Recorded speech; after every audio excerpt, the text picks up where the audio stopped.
Hello student, पिछली कक्षा में हमने पदार्थ और उसकी अवस्थाओं के बारे में जाना था। अब हम उसी पर आधारित कुछ प्रश्नों को लेकर चल रहे हैं और इन प्रश्नों का आंसर आपको देने की कोशिश करते हैं ताकि आपकी समझ में आ जाए। वो प्रश्न क्या हैं देख लीजिए।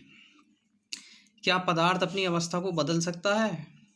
यहाँ पर क्वेश्चन किया गया है, जो पदार्थ होता है, पदार्थ की 3 अवस्थाएं होती हैं, ठोस, द्रव और गैस। क्या वो अपनी अवस्थाओं को बदल सकता है? तो इसका आंसर है हाँ, पदार्थ अपनी अवस्थाओं को बदल सकता है। कुछ पदार्थ अपनी अवस्था को बदल सकते हैं, जैसे बर्फ ठोस अवस्था से द्रव अवस्था में बदल जाता है। बर्फ होता है, पहले जब बर्फ होता है तो ठोस अवस्था में होता है और जब वो पिघल जाता है तो द्रव अवस्था में बदल जाता है। और यदि इसे और अधिक गर्म किया जाए तो इसका वाष्पीकरण हो जाता है, यानी ये भाप बनकर उड़ने लगता है। इसे इस प्रकार भी समझ सकते हैं हम, बर्फ पहले किस अवस्था में था? ठोस अवस्था में। इसे हल्का गर्म किया हमने तो किस अवस्था में आ गया ये? जल अवस्था में। जल अवस्था कौन सी अवस्था होती है? द्रव अवस्था। और अधिक गर्म करने पर और ज़्यादा गर्म किया तो क्या हुआ? इसका वाष्पीकरण हो गया, भाप बनकर उड़ने लगा। ये कौन सी अवस्था हो गई इसकी? गैस अवस्था हो गई। तो समझ में आ गया होगा आपकी। चलिए नेक्स्ट क्वेश्चन है, क्या कोई ऐसा पदार्थ है जो सीधे ठोस अवस्था से गैसीय अवस्था में आ सकता है? क्या कोई ऐसा पदार्थ है जो सीधे ठोस अवस्था से गैसीय अवस्था में आ सकता है? यानी कि कोई भी पदार्थ है, पहले अगर ठोस है और उसे हम गर्म करें तो वो सर्वप्रथम द्रव अवस्था में जाता है। लेकिन यहाँ पर क्वेश्चन ये है कि क्या कोई ऐसा पदार्थ है जो सीधे ठोस अवस्था से गैसीय अवस्था में आ सकता है? तो इसका आंसर है हाँ, कपूर एक ऐसा पदार्थ है जो जलाने पर ठोस अवस्था से सीधे गैस अवस्था को प्राप्त होता है, अर्थात ये द्रव अवस्था को प्राप्त नहीं होता है।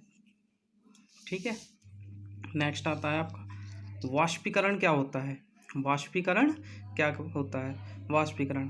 क्वथनांक से कम ताप पर द्रव के वाष्प में बदलने की प्रक्रिया को वाष्पीकरण कहते हैं। क्वथनांक का मतलब होता है, क्वथनांक वह ताप होता है जिस पे कोई द्रव उबलने लगता है। तो यानी कि उस ताप से कम ताप पर द्रव के वाष्प यानी भाप में बदलने की प्रक्रिया को वाष्पीकरण कहते हैं। वाष्पीकरण जल की ऊपरी सतह की परिघटना होती है। यह सिर्फ और सिर्फ ऊपर की सतह पर होती है, अंदर की सतहों पर नहीं होती है। नेक्स्ट, क्वथनांक क्या होता है? क्वथनांक वह ताप जिस पर कोई द्रव उबलना प्रारंभ कर देता है, उसे उस द्रव का क्वथनांक कहते हैं। कोई भी द्रव ले लीजिए, वो जब हम उसे गर्म करेंगे तो वो किसी न किसी ताप पर क्या करेगा? उबलना प्रारंभ कर देगा। तो जिस ताप पर वह उबलना प्रारंभ करता है उसे ही उस द्रव का क्वथनांक कहते हैं। जैसे हमारा जल है तो जल का क्वथनांक कितना है? 100 डिग्री सेल्सियस होता है। यानी कि जल को अगर हम 100 डिग्री सेल्सियस पे गर्म कर दें तो वो क्या होगा? उबलना शुरू कर देगा। नेक्स्ट, गलनांक क्या होता है? गलनांक वह ताप जिस पर कोई ठोस गलना प्रारंभ कर देता है। यानी कोई भी ठोस वस्तु है और किसी ताप पर गलना प्रारंभ कर देगी, यानी कि द्रव अवस्था को प्राप्त करना प्रारंभ कर देगी, तो उसे ठोस का गलनांक कहते हैं। जैसे बर्फ़ का गलनांक 273.15 केल्विन, या इसे ऐसे समझिए 0 डिग्री सेल्सियस है। बर्फ़ का गलनांक कितना है? 0 डिग्री सेल्सियस है। और क्वथनांक कितना है? 100 डिग्री सेल्सियस। 100 डिग्री सेल्सियस पर जल क्या होगा? उबलने लगेगा। और बर्फ़ जो है 0 डिग्री सेल्सियस पे क्या करने लगेगी? पिघलने लगेगी, मेल्ट होने लगेगी।